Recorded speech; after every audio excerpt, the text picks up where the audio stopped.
Aha!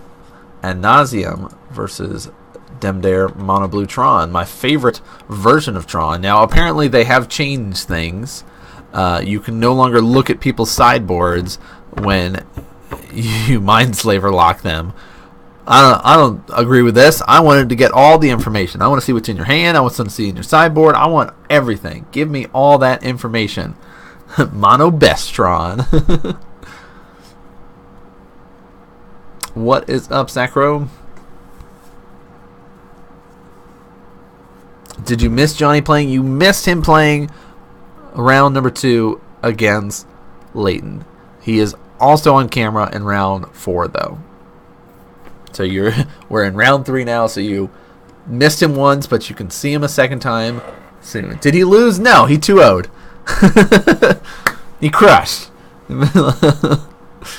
I mean, there was a little bit of like misplay on Leighton's part of Johnny playing Russian cards and Leighton forgetting that gods were indestructible and wasted 2 burn spells on a god and that, but not that it was really relevant in the outcome of the match. It's just one of those things. And then game 2, Leighton kind of got screwed up on mana, and Johnny just was like, I'm gonna do what my deck does best, and I'm gonna play a Swan and draw a bunch of cards and have a bazillion counter spells. So this matchup is gonna be a weird one. It's really going to be coming down to how well Keenan gets to combo off. Right? That's the big question here. Is Matt going to be able to have the counter spells to shut him down from doing what he wants to do, or is it just going to be one of those let's kind of dirtle for a little bit? So that's going to be the question. How quickly can Matt get things going and get online? And how quickly can Keenan combo off? It's a race. There's a sleight of hand off that C-Chrome.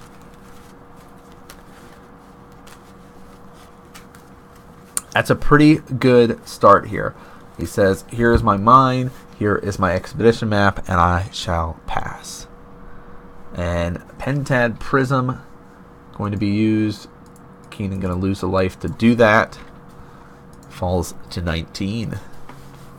Now, if you're playing against these lists, and you see the Pentad Prism, you see the C-Chrome Coast, you see things set up like this, that is ad nauseum, right? You need to know that's what you're playing against, especially this blue-white Scryland. No other list in Modern runs the blue-white Scryland, okay? At least top-tier list. There are probably some budget lists that people run and things like that, but competitive events, things like that, you're going to see this. On the other side, this is no real indication of what you're playing other than, hey, I'm playing against Tron. The most common and most popular Tron out there is the mono green list currently. The flavor of Tron does change. Who dat? You spelled my name wrong. Sorry.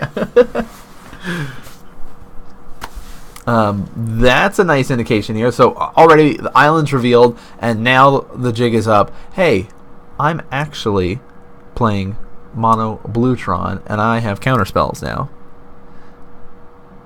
There you go. That's what it is, Lucas.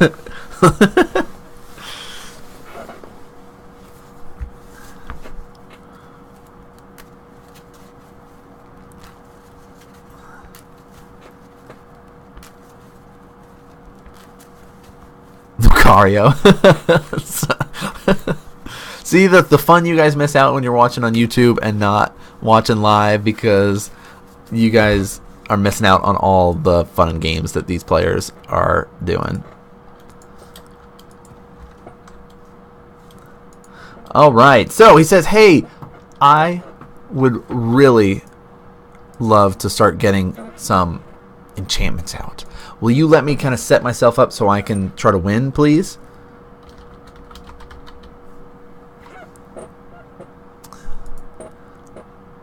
And it looks like he says, yeah, you can have that Phyrexian on life. I don't care. But I'm going to bounce one of your Pentad Prisms back to your hand to help slow you down from being able to go off next turn. Oh, thank you. I keep missing that he's tapping his lands for mana and stuff. I'm going to say he's close to around 17 or something. Thanks for keeping me honest, guys. Getting distracted by the chat. That's the other downside to doing it live, right? You miss out on parts of the game because I'm busy laughing at what people are doing in chat.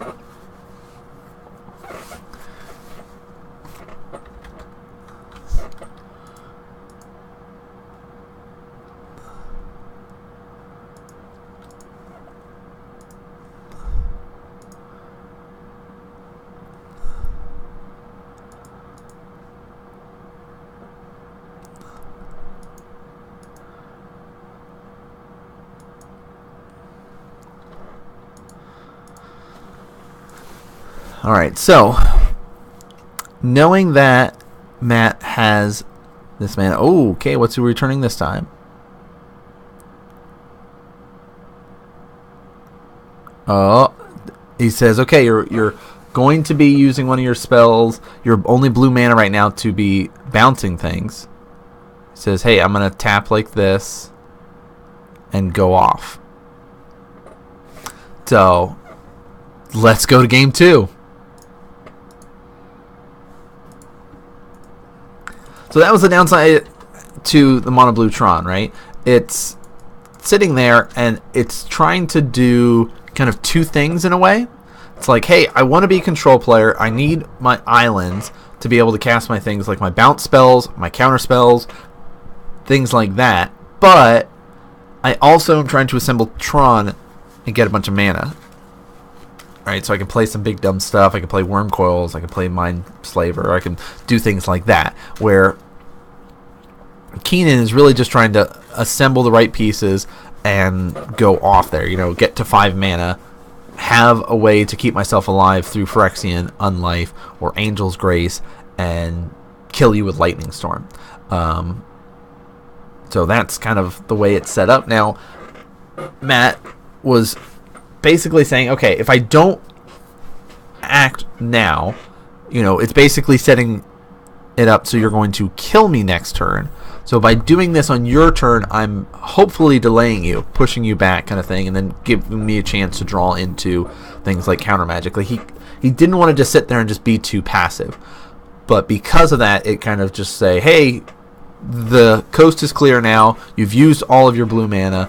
I can officially go off and be nice and safe. So now we get to go into sideboard there. So we see Matt taking out things like Sundering Titan, these expensive things that, hey, you're not really running any basic lands, right? A lot of your lands are not land types. They're not mountains, they're not islands, they're not swamps. Nope, you're playing scry lands and pain lands and things like that. So Sundering Titan doesn't even hit any of your stuff. So we're going to have to see. If he's running things like Pithing Needle, right, that's a great card. If you have it in your sideboard, bring it in every single time against Ad Nauseam. You sit there, you name the lovely Lightning Storm because it is an activated ability on a card. As weird as it is, it's not a permanent that has an activated ability, right? It's you're sitting there, I think, Lightning Storm's instant speed. So that would be weird if it wasn't. The way it's set up is you're going to pitch a bunch of lands and deal a bunch of damage, right? But in order to pitch these lands, it's an activated ability. So, yeah, that's how it works. The other way for the deck to win is by running Laboratory Maniac and destroying all your deck and stuff like that.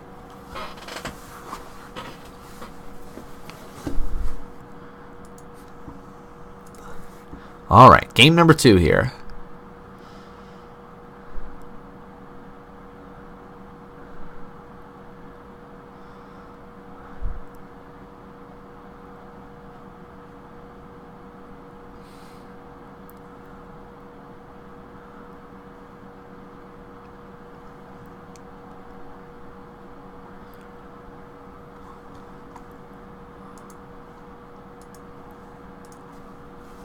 Pretty normal setup for both players here.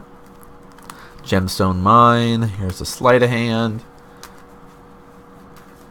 Chalice on 1. Oh, that's cool. Unrelated. But if any of you want something from REI, I'll be there today. Twitch chat exclusive. Woohoo! That's pretty sweet. Julie, have you been to the animal cafes yet? I messaged you the other day, and you said not yet.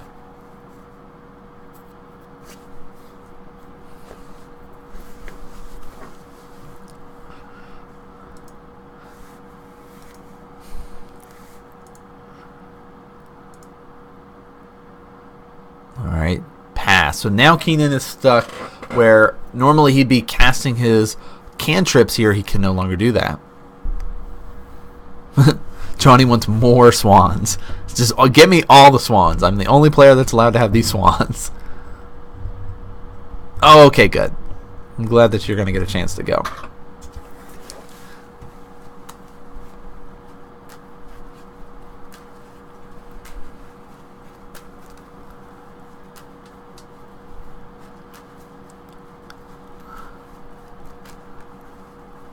Here's some Scryland going on here.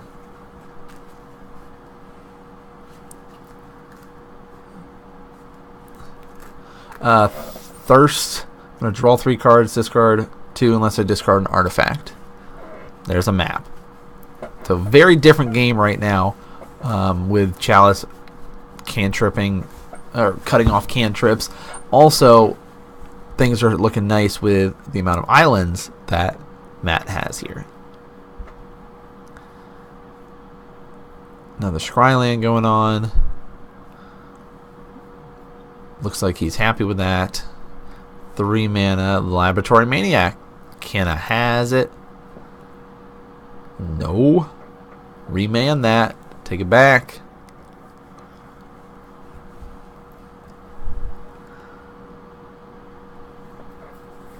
So we do see a Pact in Keenan's hand right now. But it's with the 3 mana that's available over on Matt's side, the 3 blue mana that is, it's going to be tough to do some fighting through. Now, if there's more remands, Pact of Negation seems fine, right? Because you're really only going to be playing if you're trying to go off. And this is just sort of, hey, let's get you to deplete some resources.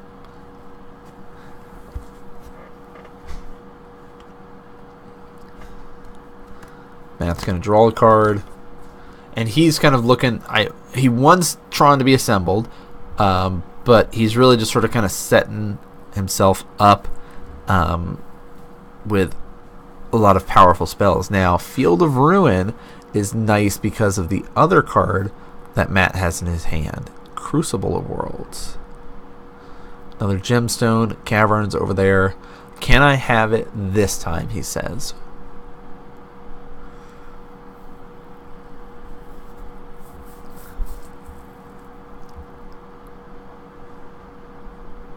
Pass turn. Field of Ruin, that. Find a basic.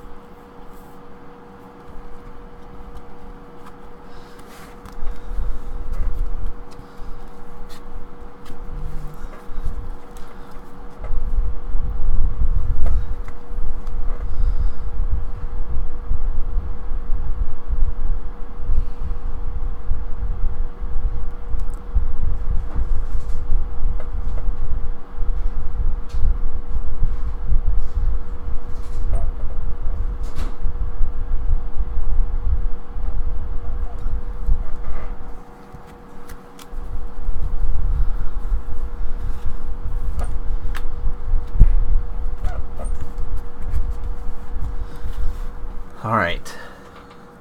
How are we going to be going about things? You know that it's kind of this wait and see phase for Matt. He's basically having to be the reactionary one.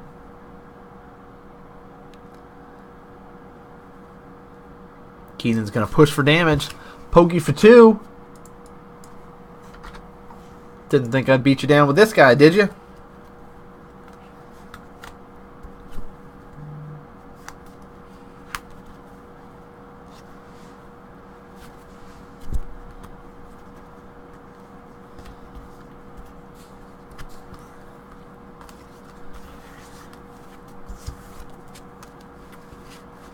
He says, here's my Phyrexian Unlife. Here's a negate.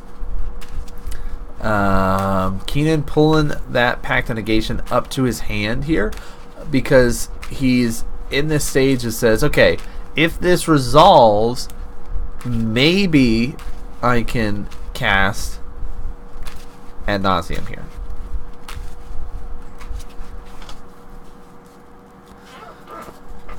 So he's going to try for this Pact of Negation, see what else Matt has to try to counter.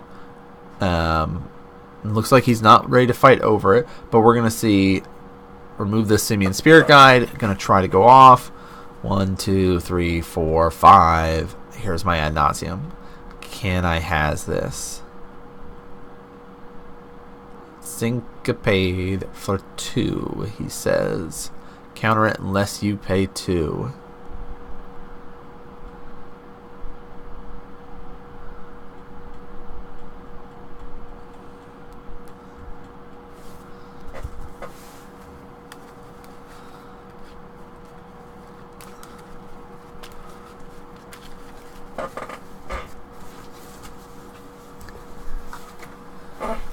I'm going to draw more cards.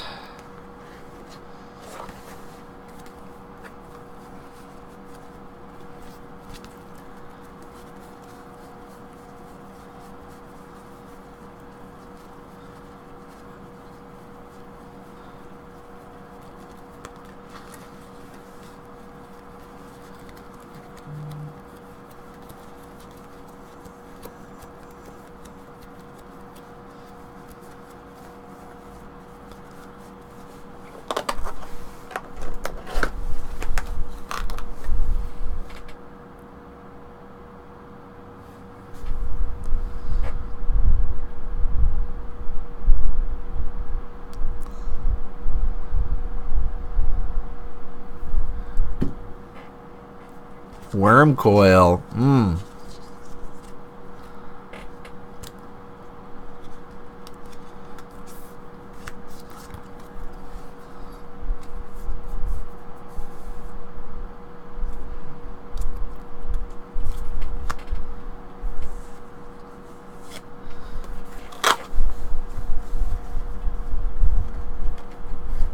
All right. Let's go, he says. Here's 6. Do we care about this?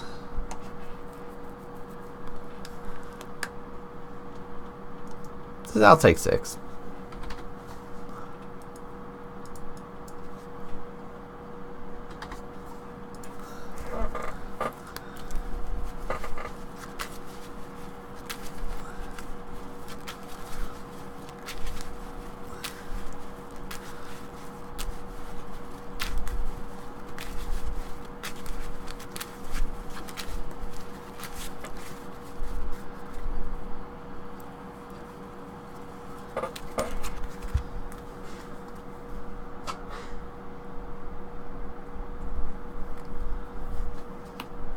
So this is going to be really tough for Keenan to try to get going. I mean, Matt has so much mana.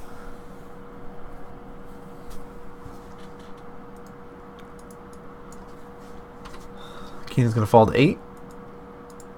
Matt's going to jump up to 30. And there's Mindslaver. And he can start to lock him out and say, okay, what do you got in your hand?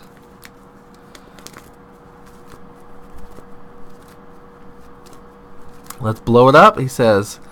I don't see any countering runes for him to bring it back right now, but at least he can kind of go through. So there is a Lightning Storm in hand, a Thought Seize, and can't see what the other card is. But he can say, alright, Thought Seize myself, essentially, and drop Keenan to 6. And strip away something like the Lightning Storm or whatever other good card there.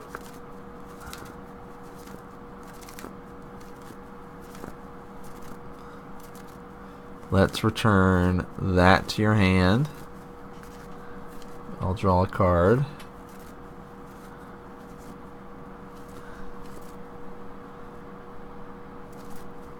Ooh. What card's he gonna name? Oh, wait. Just basically forcing him to counter his own spells here. Chalice is on 1, so Let's keep doing it, he says. Let's go through more of your spells.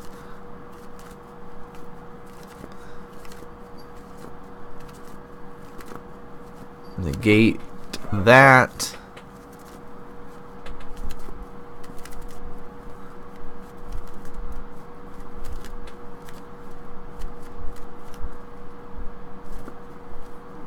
Let's spend mana. Do things, he says. Cast Lightning Storm.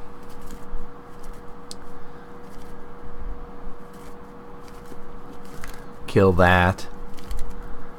Yikes, yikes, yikes. It says you may have these back.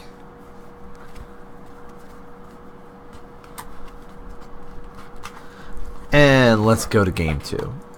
Or game 3, I mean. That was a tough one to navigate through, but a big part of that is, you know, Matt being able to get all the islands he needed and being able to kind of be the control player that he was trying to be.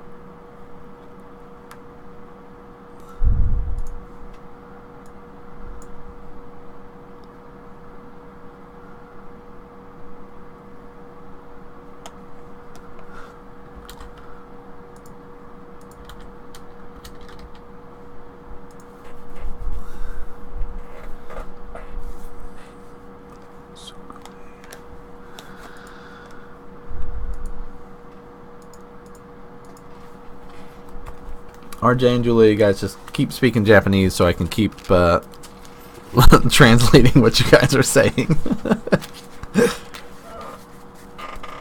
Alright, so back to Magic for a second, though.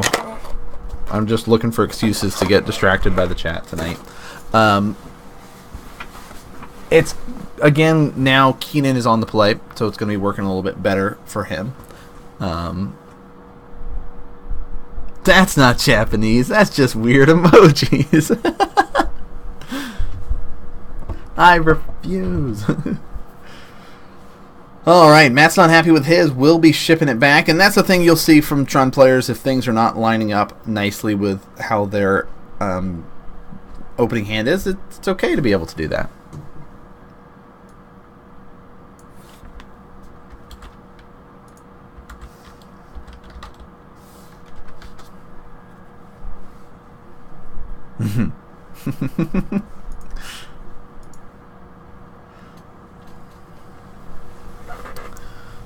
Alright, Keenan seems happy with his. That chalice did mess a little bit with what Keenan was going with. Ooh, Matt's going to be mulling again. So dropping down to 5 here. And it's going to be on Keenan to kind of capitalize on that.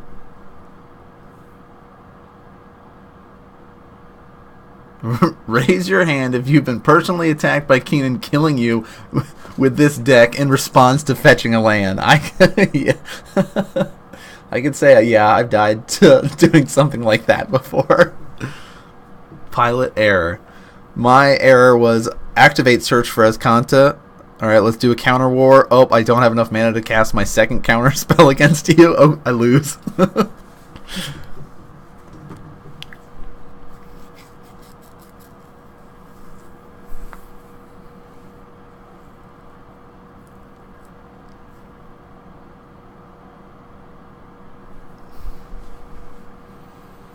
There is a chalice in Matt's hand, but a serum gets to go off at least early on before things get too crazy. But that does set things up that Matt should be able to lay that out next turn. Pentad Prism, though, going to allow him to get some more mana available soon. Chalice on 1. Everybody loves Chalice, right? Oh, I hate that card so much. So much. Alright, Scryland. Just a nice little setup here. So what's nice about the Chalice is it shuts off half of Keenan's protection spells. We'd say protection in quotes there, in the regards to the fact that like Angel's Grace is his protection against him killing himself. So by blocking off 1-drops prevents him from doing that. And let's return that to your hand and let's try to go off, he says. Angel's Grace. Look at all these counter spells I had that I couldn't cast. And Keenan will get there. That was as fast pretty much as game number 1 there. Game 2 was that kind of longer, grindier one, but that shows the power of this list, right? This shows the power of the deck. It just can get there, right? It's powerful, burst, combo style like that. It happens, right? It's kind of how it works. So we have one more to go tonight, guys.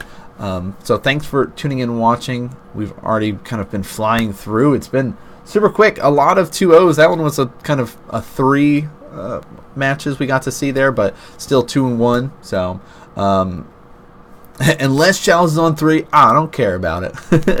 Which is pretty smart, right? When you're thinking about, okay, it stops Phyrexian Unlife. It is able to kind of stop Lightning Storm. It also stops being able to play that Laboratory Maniac. So the kind of win cons at the end there of being able to combo off, but getting up to that 3 might be a little bit tough initially when you're like, okay, things are progressing quickly. I need to kind of slow things down a bit. Yeah. Hate stuff. So we've got Uramas, and then we'll go over the point totals because, again, we are changing things up to let the points pop up at the end of every week up until week number 8 there.